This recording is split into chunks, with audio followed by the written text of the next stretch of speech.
El Hospital Médica Campestre le da la bienvenida a su serie de webinars Salud y Felicidad. El día de hoy, nuestro moderador será el doctor Guillermo Ramírez Núñez, director médico del Hospital Médica Campestre. El doctor Ramírez es licenciado médico cirujano por la Universidad Michoacana de San Nicolás de Hidalgo, máster en cuidados paliativos por la Universidad de Barcelona, maestro en administración y gestión de servicio de salud por la Universidad Cuauhtémoc, aspirante a doctor en administración por la Universidad IEXPRO. Bienvenidos, comenzamos nuestro webinar. ¿Qué tal? Muy buenas tardes tengan todos. Bienvenidos a este jueves de webinar de la serie Salud y Felicidad. El día de hoy tenemos un webinar muy especial, es titulado El webinar que tu cerebro no quiere que veas.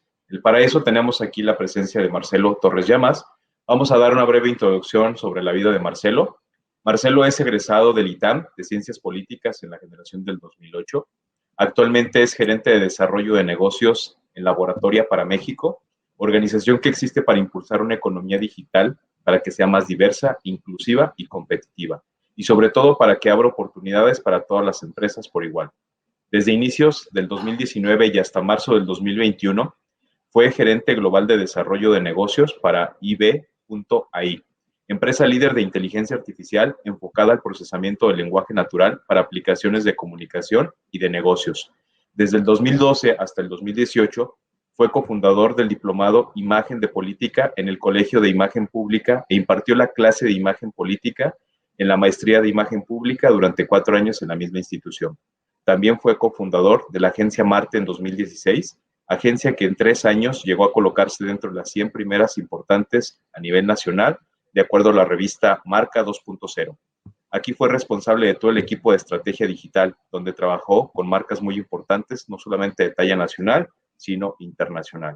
Participa como ponente en diversos foros de industrias y brinda capacitación para manejo de medios a distintas agrupaciones políticas nacionales como internacionales, figuras públicas y vocero de organizaciones.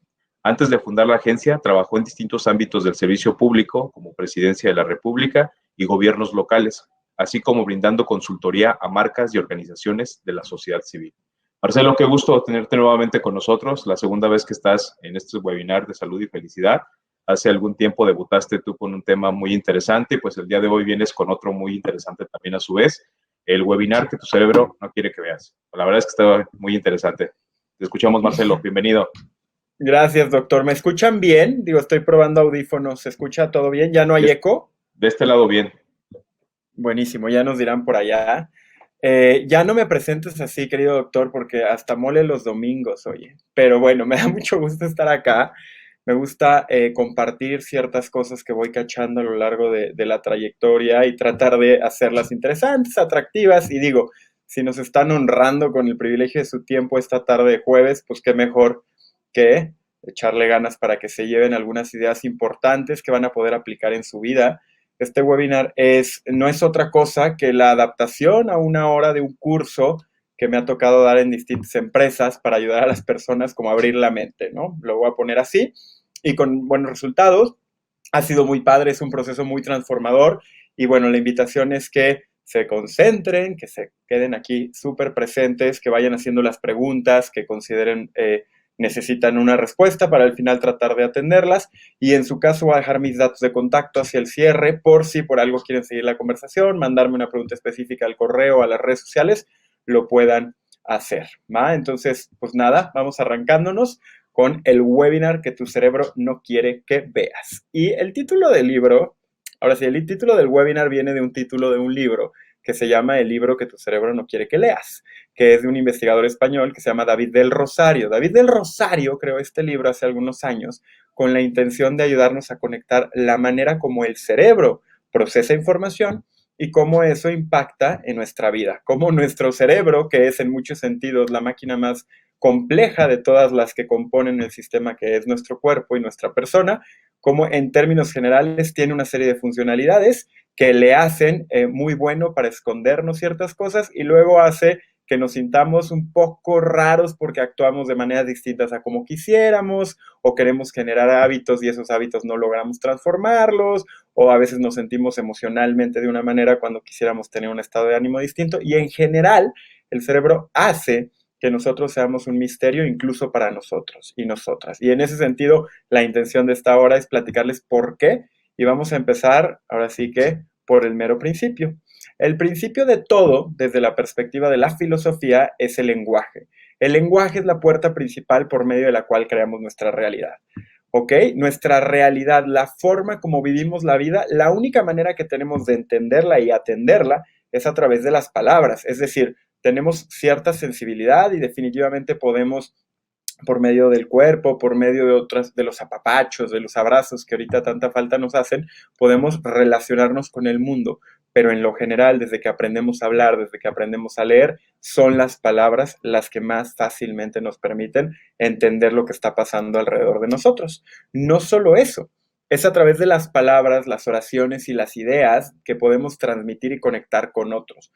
Se dice que la mirada es la puerta al alma de las personas, ¿no? Y si bien es cierto que con una sonrisa, un abrazo o una mirada podemos decir mucho, la realidad es que nuestro día a día y las cosas tan maravillosas que hemos logrado crear como seres humanos pasan por la posibilidad que tenemos de hablar con palabras, de comunicarnos con un lenguaje elaborado, abstracto, basado en estos pequeños bichos llamados palabras que transmiten la idea de mi cabeza a su cabeza y que son ahora sí que la arcilla con la cual el cerebro hace todas sus grandes maravillas. Entonces, por eso el lenguaje es clave y por eso el lenguaje es la puerta de entrada a nuestro cerebro. Pero no solo eso. De hecho, durante muchos años ha habido un debate entre científicos, neurocientíficos, filósofos, que nos dicen qué es lo que nos hace humanos. Y por mucho tiempo se creía que era la razón. La filosofía clásica, la de los griegos, incluso llegando hasta Descartes hace algunos siglos, nos hacían creer que lo que nos diferenciaba de otras especies en la Tierra era la razón. Se creía que éramos, de hecho, la única especie con el uso de razón, con la capacidad de tener cierta inteligencia. Desde el ámbito de la filosofía, fue por muchos siglos que estuvimos en ese acuerdo, hasta que llegó lo que se denomina el giro lingüístico con Wittgenstein y compañía, que nos decían que sí, en realidad lo que nos hace especiales y peculiarmente interesantes como especie no es la razón, sino el lenguaje, que sí en realidad pues hay distintas formas de inteligencia y nada más porque otras especies no son inteligentes como nosotros somos inteligentes, no significa que nosotros seamos los únicos inteligentes en la faz de la Tierra, ¿no? Entonces, se dio lo que se denomina el giro lingüístico y a partir del giro lingüístico se detonaron muchas teorías de pensamiento, la ciencia, las teorías cognitivas, del aprendizaje, los estudios propiamente de cómo el cerebro procesa la información y atiende al mundo, empezaron a darle un especial punto de vista al lenguaje y la manera como lo utilizamos para conectar con otras personas. Y en ese sentido, pues sigue abierta la discusión, ¿no? Podría ser una buena conversación en una boda, donde no conozcan a nadie en la mesa en la que le sentaron, pueden poner, oye, ¿tú qué crees que nos hace humanos? ¿Nuestra capacidad de pensar o nuestra capacidad de hablar? No es mi intención esta tarde que logremos llegar a una solución ante esta pregunta. Cada quien tendrá su punto de vista, pero sí es importante entender que estas dos capacidades que tenemos nos hacen muy especiales y nos ponen en ciertos predicamentos, que son algunos de los cuales les voy a compartir esta tarde, ¿ok? Y del giro lingüístico, es decir, desde el punto de vista en el cual se cree que el lenguaje crea la realidad, se detonó una escuela de pensamiento que se llama Principios de Ontología del Lenguaje, o la Ontología del Lenguaje, que fue creada por un pensador chileno que se llama Rafael Echeverría. Rafael Echeverría y la Ontología del Lenguaje, para no hacerles el cuento largo, hoy en día estoy casado después de 3 años y 10 años viviendo con mi pareja, bueno, compartiendo con mi pareja, y el tema que puse en nuestra primera cita fue el tema de ontología del lenguaje. A ese nivel es importante en mi vida lo que les estoy compartiendo el día de hoy, porque cuando yo lo conocí por primera vez me ayudó a entender cómo ordenar mis pensamientos, cómo ordenar mis interpretaciones de lo que estaba pasando allá afuera, me dio una cierta luz de cómo yo podía relacionarme mejor con otras personas y conmigo mismo, ¿no? Entonces, la ontología del lenguaje se monta en esta visión que dice que el lenguaje es lo que nos hace humanos y otra vez, como ya lo dijimos, lo que nos hace humanos en ese sentido es parte de lo que queremos aproximarnos el día de hoy y darles herramientas para volverse mejores seres humanos, ¿ok? Entonces, el primer principio de la ontología del lenguaje se llama el principio del observador. Este dice que no sabemos cómo son las cosas, solo sabemos cómo las observamos o cómo las interpretamos. Vivimos en mundos interpretativos. El hecho de que yo a este celular le llame celular no significa que es un celular. Significa que ustedes y yo estamos de acuerdo en que a un objeto que hace esas funciones, ambos le llamamos celular. Y por eso, dentro de los principios de la ontología del lenguaje, el principio de observador es clave, porque yo nombro las cosas, les pongo nombres, las describo, cuento una historia, pero eso no significa que son las cosas por sí mismas, sino la manera como, desde mi punto de observación, yo las nombro. Y la imagen que tienen enfrente es la imagen del pato conejo que dibujó Wittgenstein, el filósofo que les comento que dijo que no era la razón, sino el lenguaje lo que nos hacía humano. Entonces dibujó esto para enseñarnos cómo lo que tenemos enfrente depende de cómo lo veas. Si giran un poco la cabecita van a ver un pato y si la giran hacia el otro lado van a ver un conejo. No hay quien pudiera ganar, realmente es las dos al mismo tiempo. Así muchas cosas en la vida, sucesos que nos pasan, palabras que alguien emite, ideas que nos transmiten, no son en sí mismas los hechos o la cosa misma, sino una interpretación de cómo nosotros la percibimos en el mundo. Entonces, el primer principio es el principio del observador. El segundo principio que se tienen que ir llevando para que me sigan a lo largo de los próximos 30 minutos es el principio de la acción. No solo actuamos de acuerdo a cómo somos, sino que también somos de acuerdo a cómo actuamos. Y me encanta porque yo en algunos cursos que doy luego les digo, ¿conocen el caso del futbolista muy famoso ese que nunca pateó una pelota? Y a veces me dicen, sí, obviamente no existe. No puede haber un futbolista que no patee una pelota. Si tú quieres ser futbolista, tienes que patear una pelota. ¿Estamos de acuerdo? Entonces, no solo lo que somos nos hace hacer, sino que lo que hacemos nos hace ser. Y ese es el principio de acción que tenemos que entender. Para el cerebro es muy importante aprender lo que está pasando en el mundo. Si de repente el cerebro se da cuenta que todos los días estoy pateando pelotas, en algún punto me va a decir, oye Marcelo, ¿seremos futbolistas? ¿Seré futbolista? Y empieza a alterar mi propia visión de lo que yo soy, mi rol en una sociedad, mi rol en una comunidad. Entonces, el principio de acción es clave. ¿Por qué? Porque tenemos que entender que no solo somos y de esa forma actuamos, sino que como hacemos, también nos convertimos, ¿ok? Ahorita lo vamos a entender un poquito más a fondo, pero apenas estamos calentando motores. Y el tercer principio es el principio del sistema.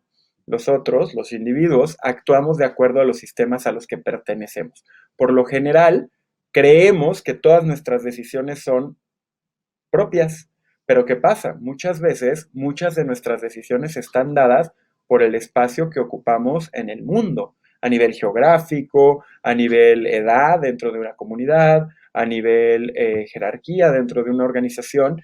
El principio de sistema nos dice que los individuos creemos que todas las decisiones que tomamos no son propias, pero muchas veces, lamento decirles, va más allá de nuestra propia intención y tenemos que estar atentas y atentos al mundo que nos rodea, porque el mundo que nos rodea informa muchas de nuestras decisiones. Entonces, los tres principios de la ontología del lenguaje que su cerebro no quiere que vayan conociendo son el principio del observador, nada es, todo es interpretado. El segundo es el principio de la acción, que significa que no hacemos como somos, sino que somos como hacemos. Y el tercero, buenas tardes a quienes van llegando, y el tercero es el principio del sistema, que los individuos actuamos en la medida de opciones que el mundo en el que vivimos y la realidad que nos rodea nos permite, ¿ok? Entonces, ya que tenemos estos principios, lo que tenemos que entender ahora es que el habla es una acción. Cuando yo hablo, no solo es una acción en el sentido de que estoy sacando aire por la tráquea, moviendo mis cuerdas vocales que vibran a una gama o una tonalidad que genera unas ondas que llegan hasta sus oídos. Bueno, ahorita llegan hasta un micrófono que lo procesa en forma de unos y ceros, que lo decodifica a su dispositivo y lo regresa en forma de ondas sonoras. No. Cuando hablamos de que el habla es una acción, significa que por medio del lenguaje, por medio del decir cosas, por medio del contar historias, transformamos el mundo. Si yo agarro un martillo y le doy un catorrazo a un pedazo de madera, le voy a hacer un hoyo, ¿ok? Estoy haciendo algo con el martillo. Si yo a una persona que me quiere le digo te odio, le voy a hacer un hoyo, voy a incidir en la realidad, voy a afectar, voy a transformar el mundo. Entonces, es muy importante que en este punto entendamos que el cerebro lo sabe. Al cerebro le encanta. ¿Por qué sabemos que el cerebro sabe que el lenguaje transforma el mundo? Porque le encanta hablar. Dígame quién de ustedes ha logrado apagar su cerebro más de 10 minutos. Digo, a menos que mediten de manera reiterada y tengan el hábito y hayan desarrollado esa habilidad, por lo general al cerebro le gusta hablar. El cerebro todo el día nos está diciendo cosas. Ya viste lo que te dijo, oye, no has mandado el correo, tienes que pasar a la tintorería. Hoy sí nos vamos a bañar. El cerebro todo el tiempo está hablando porque sabe que es por medio del lenguaje que puede transformar la realidad. Sabe que por medio del lenguaje lleva a la acción. Nosotros tenemos que entender que el cerebro lo sabe y nosotros como ego, como persona, como individualidades, también cuando hablamos estamos haciendo algo que va a cambiar el mundo. Pero no toda el habla es igual. No todas las formas de hablar son una acción similar. Hay 3 grandes tipos de habla que tienen una relación distinta con el mundo, con la realidad, ¿ok? La primera, que es muy linda, es la afirmación. Y esto es todo está basado en la teoría de la ontología del lenguaje, que es una escuela de filosofía chilena. Después les puedo mandar más información con el equipo de Médica Campestre. Pero bueno, nada más para que sepan que no me lo inventé yo, sino que es realmente un cuerpo de conocimiento que tiene un buen rato allá afuera, ¿no? Entonces, les platicaba que el lenguaje, en términos generales, tiene 3 grandes formas de incidir en la realidad. La primera es la afirmación. Si yo digo, hoy es jueves, estoy afirmando. ¿Qué significa que estoy afirmando? Que el lenguaje se está adecuando al mundo. Yo digo algo, el mundo está allá afuera. Déjenme cerrar la puerta que se está cerrando. Más que lo voy a abrir. Listo. Entonces, si yo digo que hoy es jueves, yo estoy afirmando. Yo estoy haciendo que el lenguaje salga al mundo, evalúe y se adecue al mundo. ¿Ok? Para que yo realmente pueda decir que mi afirmación tiene un sentido, la afirmación tiene que ser verdadera o falsa. ¿Ok? Si yo digo que hoy es sábado, contrario al hecho de que a muchos de nosotros nos gustaría que fuera sábado, la realidad es que es jueves. Y en ese sentido es una afirmación falsa. ¿De qué depende que una afirmación sea falsa? De que las demás personas con las cuales yo comparto un momento en el tiempo y el espacio, así lo consideren. Si yo les digo que me llamo Joaquín y todos ustedes saben que me llamo Marcelo, porque así lo vieron en la invitación a este evento, pues nada, estoy incurriendo en una falsedad, ¿ok? Las afirmaciones son la forma más noble y más simple del lenguaje. No transforman el mundo. Si yo les digo que esta es una mesa de cristal, la verdad no transforma o no actúa de manera importante en el mundo. Pero hay un segundo tipo de hecho lingüístico o de hecho de lenguaje que cambia el mundo. ¿Quieren saber cómo se llama? Se llaman declaraciones. Las declaraciones no se adecúan al mundo, hacen que el mundo se adecue a ellas. ¿Cómo pueden hacer eso? Es muy fácil. Imagínense que ustedes recuerden aquellos años mozos, ustedes eran jóvenes, muchos seguramente siguen siendo jóvenes, muchos siguen siendo jóvenes, pero imagínense a sus 14, 16 años, ¿no? Las hormonas a tope, las hormonas a todo lo que da, y están convencidas o convencidos de que han encontrado el amor de su vida, ¿ok? Entonces no pueden dejar de pensar en esa persona, le jalan el pelo si todavía estilaban eso, le avientan papelitos, se le aparecen durante el recreo. En lo general tratan de llamar la atención de esa persona. Si esa persona realmente les reciproca, les regresa las señales, en algún momento tal vez ustedes le digan, oye, me gustas, oye, quieres ser mi novia, oye, quieres ser mi novio, oye, quisieras andar conmigo. En el momento en el que yo declaro una expresión de esas características, el mundo ya no va a dar marcha atrás, el mundo cambió. ¿Por qué? Porque si la persona a la que yo le digo me gustas, quiere ser mi novia o quiere ser mi novio, me dice que no, voy a estar muy triste. Y mi relación con esa persona va a cambiar. Y mis recreos van a ser distintos. Por el contrario, si me dice que sí, entonces voy a estar feliz y voy a llegar a casa y le voy a notificar a toda mi familia que ya tengo novia o que ya tengo novio. El mundo cambió, mi mundo cambió. Las declaraciones son muy poderosas y hay unos tipos específicos de declaraciones que el tiempo no permite que vayamos tan a fondo, pero después si me escriben o en redes sociales me buscan, les mando más información.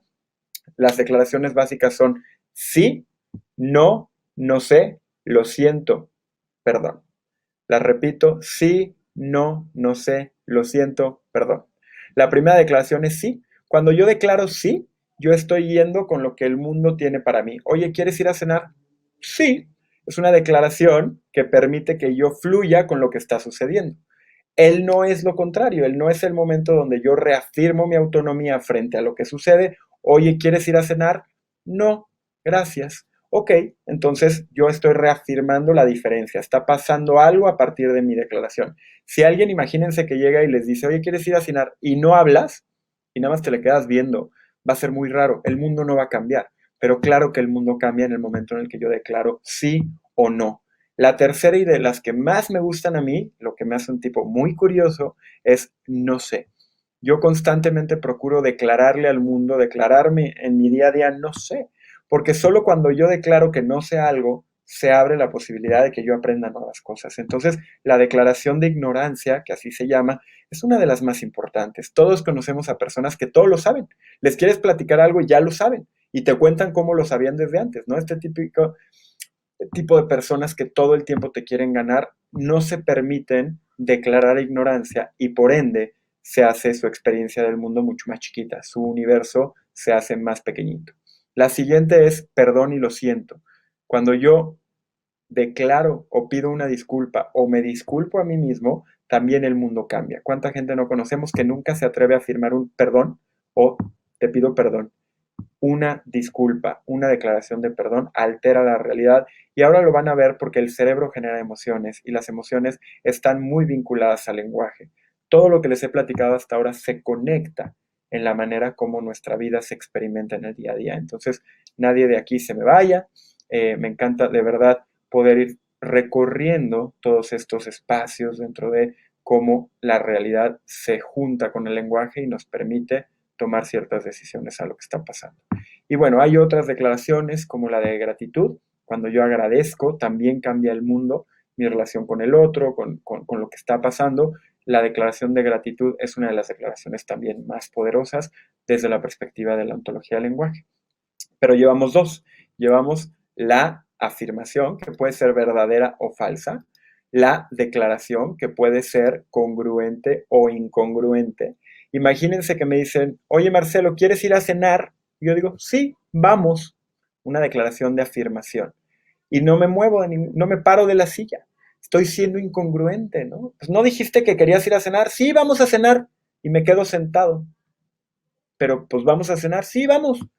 Las declaraciones pueden ser congruentes o incongruentes. No son verdaderas o falsas, sino que dependen de la acción que sucede posteriormente al uso de la declaración, que se vuelvan de una o de otro tipo. También se puede hablar de que son válidas o inválidas, no me voy a clavar en eso. Por ahora me gustaría que se lleven específicamente el hecho de que una afirmación puede ser verdadera o falsa, una declaración puede ser congruente o incongruente, y el tercer bichito, el tercer hecho lingüístico o acto de lenguaje es el juicio de valor. El juicio de valor es cuando yo digo, Juanito es mala onda. No es una afirmación propiamente, porque no es unilateral, es decir, es subjetiva. No es una declaración.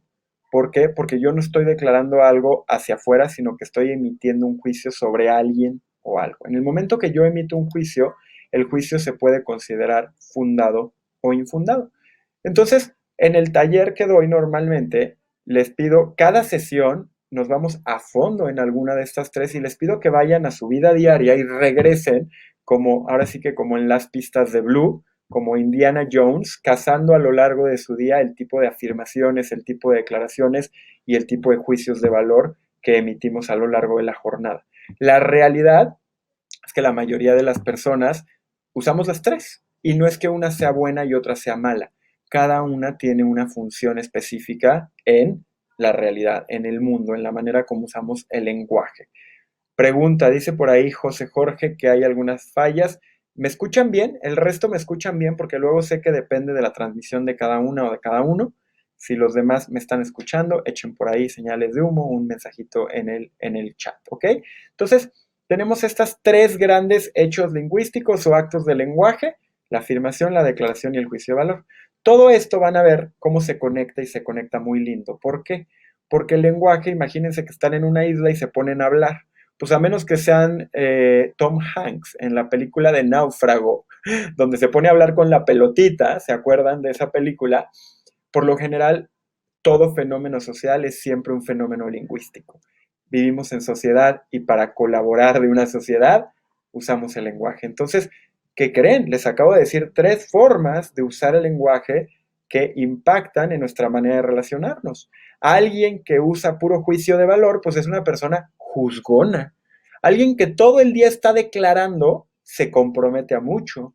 Alguien que nada más afirma, pues tal vez es un poeta, pero no es alguien que se compromete a la vida. Entonces, en lo general, todos somos distintas personas y todos usamos el lenguaje de manera distinta.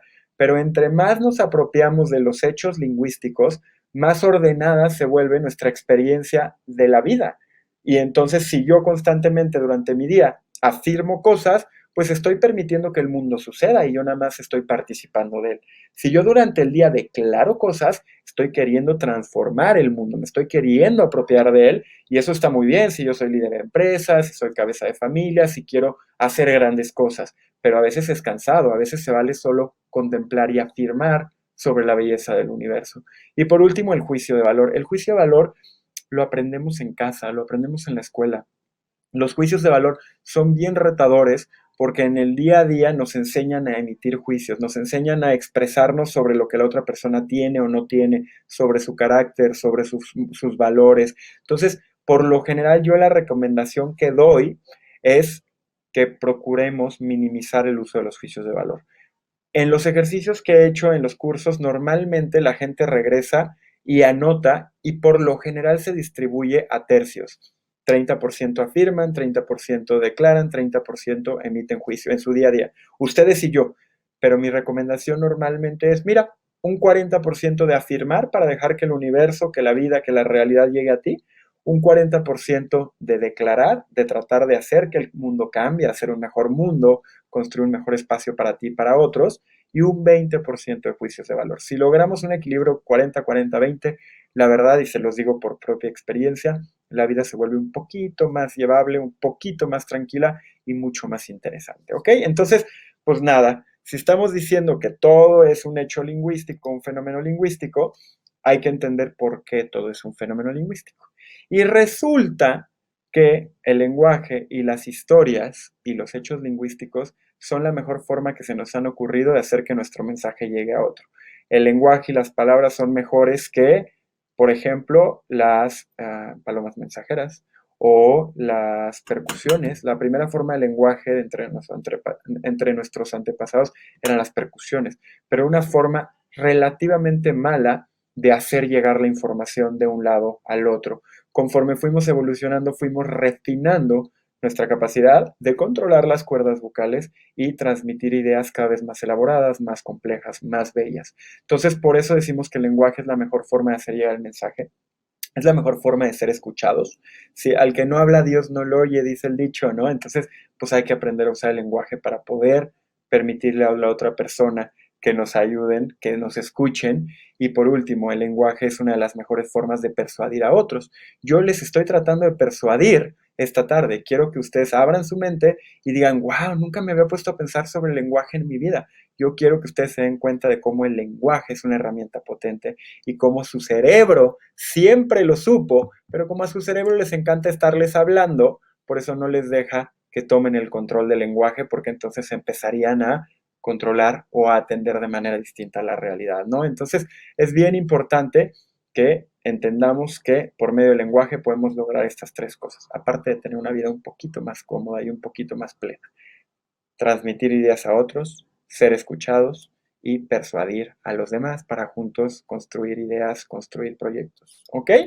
Y entonces, las historias son lo que nos hace humanos, no solo de forma metafórica, pero de forma literal. Lo que les decía, nuestro cerebro ha evolucionado desde nuestros antepasados, nuestra línea ascendente se parece más a los bonobos que a los chimpancés, por ejemplo, y a través de muchos estudios de antropólogos, muchos estudios de especialistas en el comportamiento de primates y demás, nos dimos cuenta que si trazamos una línea hacia atrás, nuestro cerebro se fue transformando a lo largo de miles y miles de años para ser una máquina de contar historias. Nuestros antepasados, como los que tienen aquí en mente, ¿se comunican? Sí. ¿Tienen lenguaje? Sí. ¿Su lenguaje es muy elaborado? No. ¿Son capaces de contar historias? No. La diferencia entre los bonobos y nosotros es que ambos podemos usar el lenguaje, pero nosotros podemos contar historias con el lenguaje. Y entonces las historias se vuelven justo una suma de afirmaciones, declaraciones y juicios de valor. Quien haya visto una película recientemente se va a dar cuenta que constantemente los protagonistas de la película utilizan distintas formas de lenguaje, afirmación, declaración y juicio de valor. Las acomodan de una manera que crea una historia. Y al momento en el que se crea una historia, nuestro cerebro se engancha, porque a nuestro cerebro le encantan las historias. ¿Por qué? Porque no se apaga nunca. Entonces, para el cerebro es muy bonito cuando resulta que hay una cosa llamada historia que le ayuda a ordenar rápidamente la información para separar lo irrelevante de lo urgente. ¿Ok? Si yo les empezaba a platicar mi día, hoy me levanté, me paré de la cama, me lavé los dientes, me senté en mi silla, prendí la computadora, se prendió el monitor, salió luz del monitor, sería una narración muy aburrida. No es una historia, es una secuencia de hechos. Las historias, la ventaja que tienen es que son interesantes. Si yo les digo, hoy cuando me levanté nunca imaginé que iba a ser el último día de mi vida, ya me atrapaste. O cuando vi sus ojos sabía que nunca mi vida iba a ser igual, ya me atrapaste. Cualquier apertura de una gran novela, cualquier inicio de una película, por lo general tienen una estructura que al cerebro lo engancha y le hacen ver que realmente ahí hay algo de valor. Entonces, el cerebro usa el lenguaje, pero dentro del lenguaje prefiere las historias, ¿ok? Y las historias se tratan de cómo nosotros, más que el mundo que nos rodea, cambiamos. Quien haya visto Harry Potter, El Señor de los Anillos, quien haya visto cualquier gran épica, cualquier gran narrativa, de hecho, historias como la Ilíada o la Odisea, que son de las primeras historias de las cuales se tenga registro, por lo menos en la cultura occidental, pues son historias que han logrado trascender milenios por la simple y sencilla razón de que están escritos de una forma que al cerebro le atrae, pero que hablan de la transformación de las personas, ¿ok? Entonces, las historias no se tratan de las cosas que suceden, las historias se tratan de las transformaciones que suceden en las personas que viven en este mundo. Eso es bien importante que se lo lleven. Si ustedes se quieren volver mejores contadores de historias, tendrían que entender que una historia no es una narración cronológica de hechos, es un proceso de transformación que se transmite por medio del lenguaje, ¿ok? Entonces las historias nos enganchan solo cuando nos permiten experimentar lo que sería navegar por la trama. Cuando nos permiten navegar por la trama, cuando nos permiten imaginarnos. Nadie nunca, bueno, cualquier persona que haya tenido tele o un libro enfrente, no ha llegado a un punto de su vida en el cual no puede soltar, no puede apagar la televisión, no puede soltar el libro. Eso significa que te engancha. ¿Por qué? Porque tu mente ya quiere saber lo que viene hacia adelante. Esa es la configuración de una buena historia. Pero ¿qué pasa si tu mente siempre quiere ver lo que viene hacia adelante? Llega un punto en el que se satura, entonces tenemos que ganar la atención rápido. Las historias, hoy en día vivimos en el 2021, hasta la última vez que chequé, todo el mundo quiere nuestra atención. Hay historias por todos lados, en redes sociales, en la televisión, en la calle, en los espectaculares, en nuestros correos electrónicos, en WhatsApp. Todo el tiempo hay estímulos tratando de ganar nuestra atención de manera rápida. Entonces, por eso hoy en día nos sentimos un poquito saturados, pero no solo eso. Todo esto que está sucediendo tiene que tener una consecuencia que podamos anticipar. A la mente, como les decía en la diapositiva anterior, le gusta el lenguaje, le gustan las historias, pero sobre todo le gusta que las historias estén estructuradas de forma que pueda anticipar el final o saborearse un poquito qué va a pasar más adelante. Eso tiene un truco y tiene un reto. ¿Por qué? Porque se llaman interpretaciones. Cuando yo me adelanto a lo que va a pasar, lo que estoy haciendo es interpretar. ¿Ya viste? Ya le puso el cuerno en la serie, seguramente van a terminar y ella va a acabar con el otro que desde el principio se veía que le gustaba, ¿no? Típica serie novelucha de Netflix o de cualquier canal de televisión. Las interpretaciones son esto, son la capacidad que tiene la mente de llenar los vacíos. A la mente le encanta interpretar la realidad. Las interpretaciones son formas de pensamiento y aquí lo que les voy a platicar ahorita, me voy rápido como en Six Flags, como en montaña rusa. No se preocupen, va a quedar grabado, se los van a mandar a su correo el equipo de Médica Campestre, pero me lo tengo que echar rapidito para alcanzar a llegar al tema de preguntas y respuestas, que veo que ya hay varias por ahí.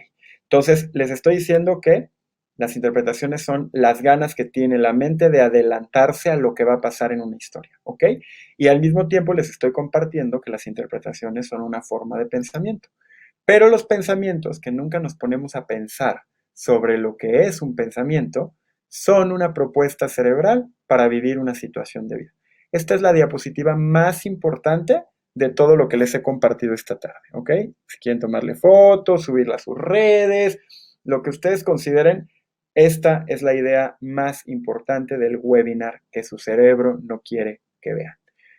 El pensamiento, los pensamientos son una propuesta cerebral para vivir una situación específica de vida. El cerebro, con todo lo que les he platicado hasta ahora, procesa lo que está pasando y nos dice, aquí está, señor, aquí está, o señora, aquí está mi propuesta. Esto es lo que yo creo, esto es lo que yo pienso que está sucediendo, ¿ok? Entonces, los pensamientos desde una perspectiva biológica y neurológica no son otra cosa que constantes propuestas que el cerebro y sus sinapsis nos hacen a la conciencia para atender a la vida, ¿ok? Y entonces los pensamientos juegan un rol porque son el origen de las emociones. El origen de las emociones, pero para que haya emociones tiene que haber ideas y tiene que haber un plan. Tiene que haber una persona, un lugar, un animal o una cosa. Por ejemplo, el señor Donald Trump. El señor Donald Trump es una persona y yo tengo una idea del señor Donald Trump, que es que odia a los inmigrantes. Entonces, persona, Donald Trump, idea, odia a los inmigrantes, pensamiento, Trump odia a los inmigrantes, ¿ok? Esa es una propuesta que está haciendo mi cerebro para vivir mi vida. Mi cerebro me dice, mira, yo creo que sería importante que tú operes bajo el supuesto de que Trump odia a los inmigrantes. Y entonces si yo estoy planeando un viaje a Estados Unidos, pues voy a ver que mi visa esté vigente y voy a procurar no decir cosas muy feas de Trump en internet, bueno, cuando todavía era el presidente de Estados Unidos, no vaya a ser que en la frontera me regresen. Mi pensamiento tiene un sentido de acción. Mi pensamiento tiene un sentido de transformación. Mi cabeza no solo genera pensamientos para que yo los cotorree o para que yo los reflexione. Mi cerebro constantemente genera pensamientos para que yo los evalúe y actúe en consecuencia. Y entonces todo se conecta. La percepción individual de la realidad se acomoda en 4 sencillos, no tan sencillos, pero claramente ordenados pasitos. Pensamiento, el cerebro procesa la realidad, usa el lenguaje y me da una propuesta, ¿ok? El pensamiento genera una emoción. Si yo creo que Donald Trump odia a los migrantes, entonces voy a tener una emoción, probablemente enojo. Me voy a enojar porque ¿por qué el señor Donald Trump va a odiar a los migrantes? Y entonces voy a actuar en consecuencia. Voy a dejar de ir a Estados Unidos. O voy a poner en mis redes sociales que el señor Donald Trump es un xenófobo y un racista y un misógino. Y va a haber unos resultados. Pues si decido no ir a Estados Unidos, pues el resultado es que no voy a ir a hacer mi comprita a los Estados Unidos, o el resultado es que voy a dejar de conocer alguna ciudad que tenía previsto conocer, porque mi acción o mi decisión fue no ir a Estados Unidos, porque mi emoción de coraje con Donald Trump, basada en el pensamiento que yo tengo, que es una idea que es que el señor Donald Trump odia a los migrantes, genera todo un ciclo que a la larga transforma los resultados en mi vida. Y les pongo este ejemplo, que es un ejemplo como muy general, pero digamos que más allá de este ejemplo pasa en el día a día. Oye, mi colaborador, mi colaboradora es bien floja. Juicio de valor. Es una idea que se asocia a una persona, mi colaborador, es un pensamiento. Mi cerebro dice, yo te propongo que la vida la vivamos como si tu colaborador fuera una floja o un flojo. Si yo me va a dar una emoción, coraje. ¿Por qué no trabaja como yo? Y entonces, acción. En las reuniones no voy a querer hacer equipo con esa persona porque es bien floja. resultados. Voy a estar en un ambiente de trabajo donde la colaboración no va a ser la mejor y por ende la capacidad que vamos a tener de lograr nuestros objetivos se reduce. ¿Se dan cuenta cómo el hecho de que yo piense que mi colaborador es flojo impacta en los resultados? Y ustedes me van a decir, pero ¿qué si sí es flojo? ¿Qué si sí es flojo mi colaborador? Marcelo, tú estás diciendo que todo es subjetivo. No, no estoy diciendo eso. Estoy diciendo que la manera como abordamos la realidad es interpretativa. Y como la realidad es interpretativa, nuestros pensamientos dependen de ideas que no necesariamente son hechos, ¿ok? Y aquí es donde entra la diferencia. Yo tengo que ser, y ya vamos casi perfilando hacia el cierre, como carrera con Checo Pérez de la Fórmula 1, vamos llegando casi al cierre, yo tengo que aprender a distinguir. Y entonces, mi segundo gran llamado a la acción para ustedes es que aprendamos a distinguir. Las distinciones son actos que realizamos los humanos en el lenguaje para separar el patrón del fondo, para separar lo que está sucediendo de la textura que hay detrás. Distinguir los hechos de las interpretaciones de un relato es un superpoder. ¿Ok? Luego les puedo pasar más tips, pero en términos generales, la clave para tomar el control de nuestro cerebro, que a nuestro cerebro no le gustaría que supiéramos esto, pero la clave para tomar el control es ser capaces de distinguir las interpretaciones de los hechos. Es la tendencia de los humanos el colapsar en un relato, en una historia, lo que pasó con nuestras propias interpretaciones. Entonces yo si les cuento cómo me fue ayer en la fiesta, yo no les voy a decir, abrieron las puertas, pusieron música, prendieron la luz, tocaron canciones, la gente bailó y nos fuimos a nuestra casa. Esos son los hechos. Yo les voy a contar hechos e interpretaciones. Llegamos a la fiesta, se veía que iba a estar buena, pero de repente llegó esa chava que no me cae tan bien y yo dije, seguramente la fiesta medio va a estar aburrida porque si ella vino es que no va a venir la gente que a mí me cae bien. Y entonces yo ya les empiezo a contar una historia que está basada no en hechos, sino en interpretaciones que están construidas por medio del uso de afirmaciones, declaraciones y juicios de valor, ¿ok? Entonces, lo que tenemos que evitar que pase, aunque a todos nos pasa diario, de harina y huevo, es que tenemos que evitar que el cuento de lo que pasó sustituya a lo que pasó y se quede en nuestra memoria como la versión de lo que realmente pasó. A nuestro cerebro le encanta guardar, no rencores, pero le encanta guardar memorias. Pero el problema es que, como lo hemos visto, las memorias que el cerebro guarda no son hechos, son interpretaciones y entre más nosotros estemos en posibilidades de dejar que el mundo suceda sin incidir en él y usamos el lenguaje hacia afuera y hacia nuestros propios adentros de una manera ordenada, más fácil es que las memorias que se quedan guardadas no sean interpretativas, sino factuales, y va a ser mucho más fácil que empecemos a distinguir lo que está pasando de lo que yo creo que está pasando, lo cual va a facilitar que mis pensamientos sean más productivos, va a contener mis propias emociones y me va a acercar a generar mejores resultados, ¿ok? Y el último ejemplo que les pongo para ejemplificar lo que estamos poniendo ahorita es las interpretaciones, por ejemplo, sobre la lluvia. Habrá quien acá, y pónganlo en el chat, habrá quien le gusta la lluvia y hay a quien no le gusta la lluvia. No podría decir que se distribuye a mitad y mitad, pero sí creo que hay mucha gente que disfruta de la lluvia y hay gente que no disfruta tanto de la lluvia. La lluvia no es ni buena ni mala, sino todo lo contrario. Hay gente, porque podemos discrepar, que cree que cuando llueve es un día hermoso porque se imagina con un chocolatito caliente, viendo desde su ventana el caer de las gotas de agua. Y habrá gente que considera que no hay nada más triste y melancólico que un día nublado, que un día lluvioso. Es una interpretación.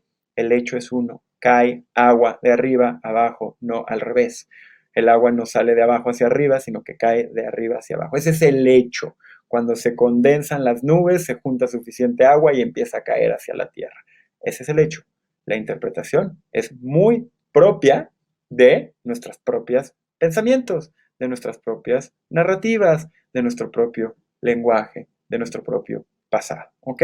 Entonces, los hechos y las interpretaciones, veo por acá que hay gente que ama la lluvia, hay gente que no la disfruta mucho, hay gente a la que le relaja, hay gente, yo soy así, mientras no tenga prisa. Cuando no tenga prisa, el olor a tierra mojada es maravilloso. Entonces, pues nada, si ya somos capaces de entender que los pensamientos no son otra cosa que una propuesta del cerebro, también tenemos que entender que los hechos y las interpretaciones son cosas distintas.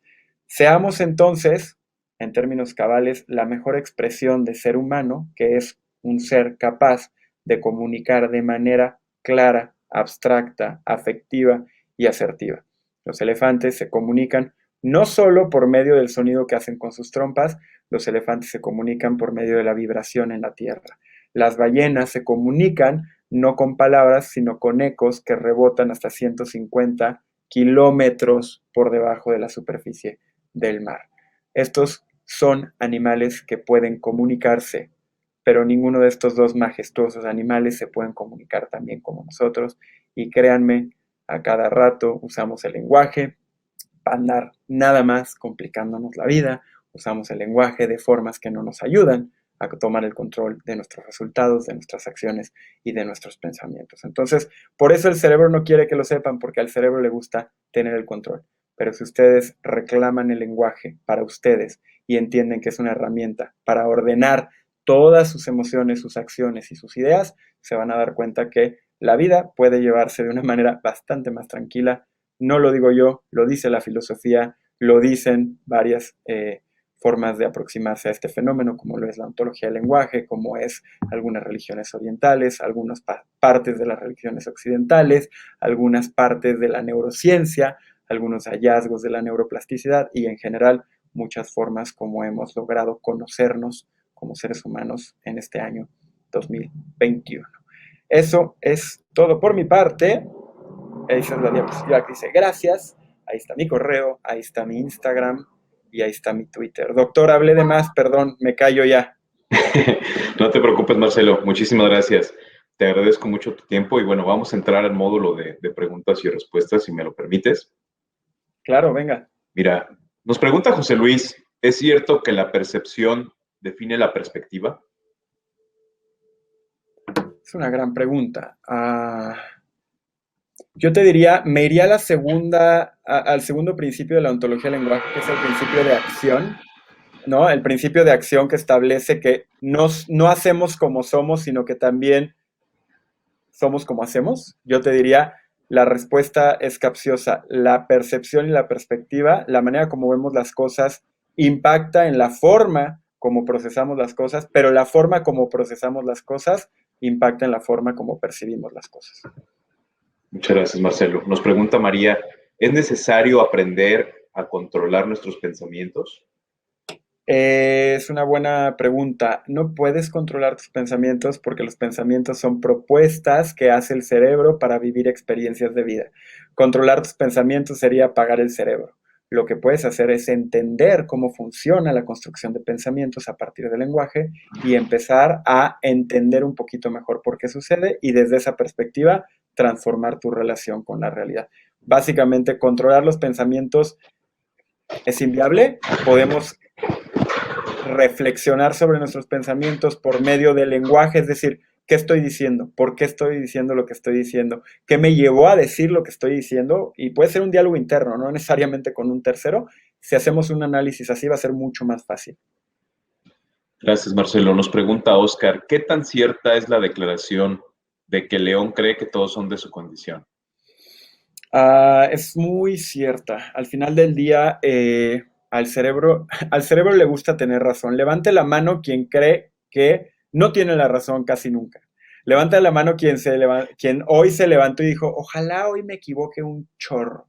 Por lo general, al cerebro le gusta tener la razón. Y el cerebro, a menos que hagamos un ejercicio muy, muy profundo de reflexión, de meditación, de estudio, de filosofía, muchas de las herramientas que les compartí hoy, por lo general el cerebro cree que todos son como él. Sí podríamos afirmarlo. Gracias, Marcelo. Lari nos pregunta, ¿cómo podrías compartirnos más de este tema? Súper interesante. Considero difícil de manejarlo y de llegar a un equilibrio de nuestro pensamiento, pero como bien dices, podemos hacerlo. Quisiera adelantarme más al tema. Qué padre pregunta. Yo les diría, hay tres caminos, ¿no? Hay tres veredas, no todas son para todas y para todos. El primer camino es que se echen el clavado al libro de Ontología del Lenguaje de Rafael Echeverría. Será como la perspectiva más teórica, ¿no? Lean el libro, Rafael Echeverría, encuentran el libro en internet. Ese sería el paso número 1 para quien quiera entender más de este fenómeno.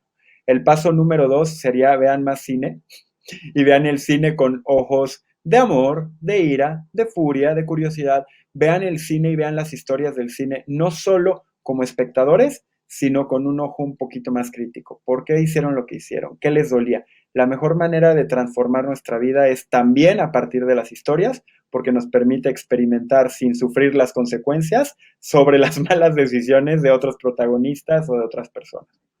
Y el tercer camino es, me voy a echar el cebollazo, pero lean mucho, síganme en el internet, en las redes sociales, porque los domingos reseño libros de todo tipo y a mí la verdad algo que me ha servido mucho para sentir que avanzo es aprender un poquito de cosas distintas todos los días, todas las semanas, a veces de biología, a veces de lingüística, a veces de geometría. Yo creo que encontrar distintas formas de aprender el mundo, aprender con H intermedia, nos hace como bastante más capaces de tener una vida más cómoda y más tranquila. Muy bien, Marcelo. Pues luego platicamos sobre historia. Me encanta a mí la historia. Fíjate que la historia es de las que me falta. Soy malo con la historia y estoy seguro que la historia nos ayuda a interpretar el mundo de una manera bien, bien distinta. Gracias, Marcelo. Mira, aquí hay una pregunta muy interesante de Manuel. Dice, si el lenguaje, digamos, verbal, crea la realidad o la transforma, ¿qué pasa con las personas sordomudas? Tengo el privilegio de colaborar justo en el board, en el consejo de una asociación de la sociedad civil que se dedica a capacitar para el empleo a personas con discapacidad. Sí, y este curso, parte de este curso lo he dado a las personas, a los beneficiarios de esta organización. No me va a dar el tiempo para responderte, pero yo te diría, la aproximación de estas personas sigue siendo lingüística, nada más su manera de aproximarse al lenguaje mecánicamente es distinta, pero el cerebro es muy bueno y encuentra trampas y atajos y nuevas formas de comunicarse lingüísticamente sin necesariamente tener que hablar con la boca. Gracias, Marcelo. Pregunta Teresa, ¿la percepción de nuestro alrededor nos hace avanzar o retroceder en nuestra vida? ¿O simplemente los pensamientos nos hacen evitar nuestro entorno? La percepción de nuestro alrededor y los pensamientos tienen una relación bien, bien complicada, porque al final del día la percepción es un hecho empírico, es decir, llega por medio de los sentidos, pero todo eso acaba en el cerebro. Entonces yo te diría, no nos confundamos, la verdad es que no es un huevo gallina, sí empieza en los pensamientos. Los pensamientos, porque no importa que tú tengas muchísimas percepciones sensoriales, todo va a pasar por el cerebro. Al final el cadenero de la discoteca es el mismo y se llama tu cerebro, y si a tu cerebro tú no lo controlas, no importa que cambien tus percepciones, tus pensamientos van a ganar. Gracias, Marcelo. Nos pregunta Alejandro, ¿un pensamiento es una propuesta cerebral para vivir una situación de vida? ¿Y las personas que viven en las fantasías? Las personas que viven en las fantasías al final están haciendo un uso del lenguaje. ¿Se acuerdan lo que les decía de las historias, de las narrativas? El lenguaje no podemos escaparlo. Quien está viviendo en una fantasía está viviendo en una realidad distinta a la mía. Y esa realidad, aunque es distinta a la mía, se procesa de igual manera. Entonces, no importa. Es lo mismo que yo te dijera, las personas que viven en Nicaragua son distintas a las personas que viven en Guatemala o las que viven en, yo qué sé, Egipto. Cada una vive en una realidad, en un contexto distinto.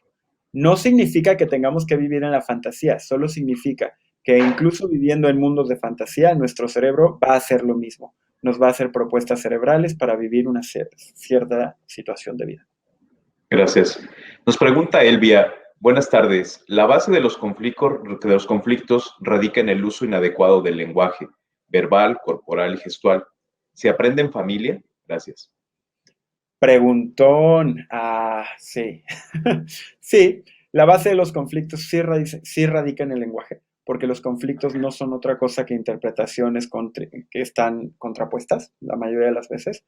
En realidad los conflictos no son un hecho dado, sino una interpretación divergente de un hecho dado y por eso estás en lo correcto. ¿Se aprende en casa? Sí. ¿Se aprende en la escuela? Sí.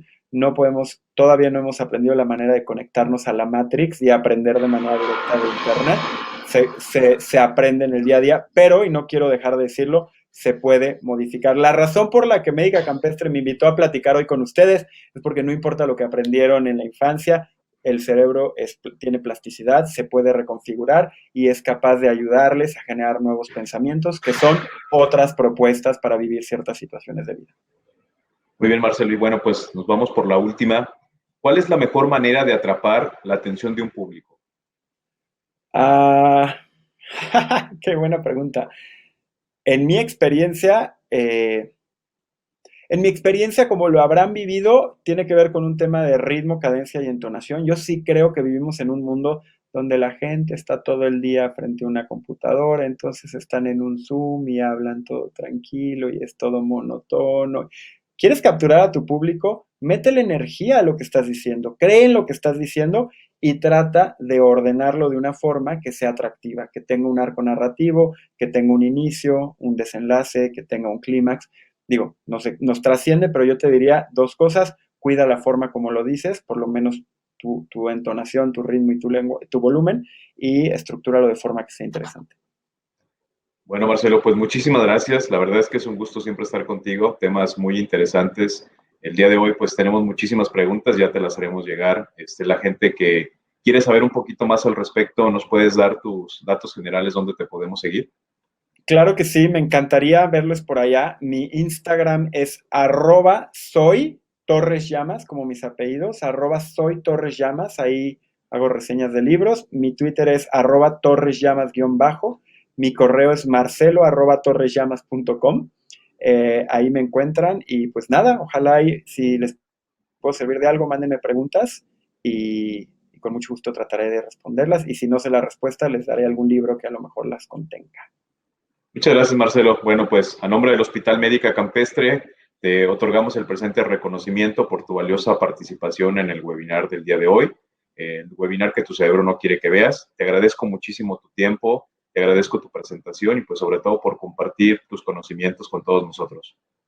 Gracias, doctor, de verdad, y gracias por ahí hacer la selección de las preguntas. Fueron grandes preguntas. Muchas gracias a todas y a todos por su tiempo. Es un privilegio hoy en día que andamos siempre llenos de cosas. Entonces, pues nada, espero que lo hayan encontrado de utilidad y de interés. Claro que sí, Marcelo. Muchísimas gracias.